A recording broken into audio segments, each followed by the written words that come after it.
Recordman en Grand Chelem depuis cette saison, Novak Djokovic a consolidé son statut de meilleur joueur de son époque. Pourtant, sa carrière continue d'être accompagnée d'une petite musique, d'une réserve. Mais alors, pourquoi ?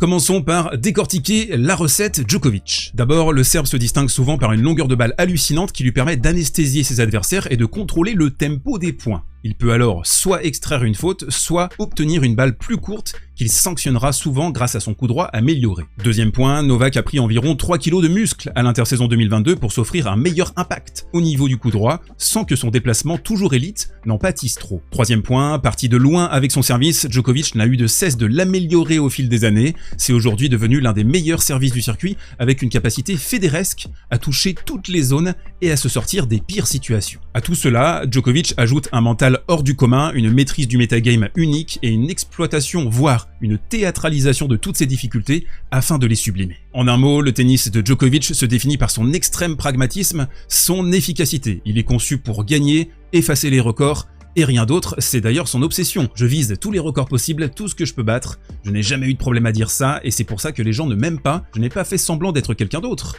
de dire que ce n'est pas mon objectif, puis de me comporter différemment.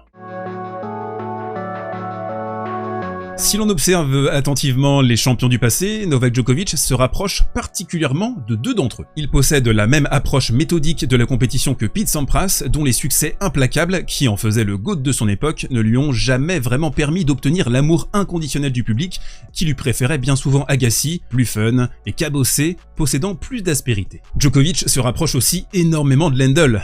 Sacré Ivan.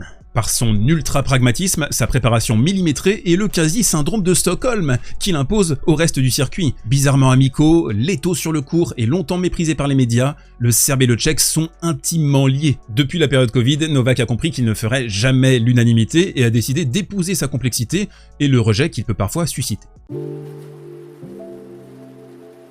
Dans le sport et dans la vie, ce sont les échecs qui donnent de la texture aux victoires, or, on pourrait presque reprocher à Novak de ne pas suffisamment perdre. Roland-Garros 2015 fut un moment essentiel dans la carrière de Djokovic, chaleureusement supporté et aimé par le public parisien après sa défaite. Mais il y a aussi tous ces matchs où même largement menés, nous n'avons pas cru un seul instant qu'il allait perdre. Novak a normalisé l'irrationnel, espérant peut-être que ses records pourraient effacer l'immense pragmatisme qui teinte ses succès. Or, le tennis est une émotion, et celle générée par Novak ne sera jamais universelle. Djokovic jouera pour son 7e titre au Masters d'ici quelques jours, un record. Pourtant, aucun autre titre ne devrait modifier l'image que vous avez déjà de lui. Il faudra certainement qu'il arrête, pour que beaucoup réalisent que oui, derrière les excès et la façade, il y avait juste un petit garçon ambitieux qui a construit toute sa carrière pour dépasser les deux géants qui régnaient avant lui. Mais qu'une fois dépassé, seul tout là-haut, rien n'avait vraiment changé.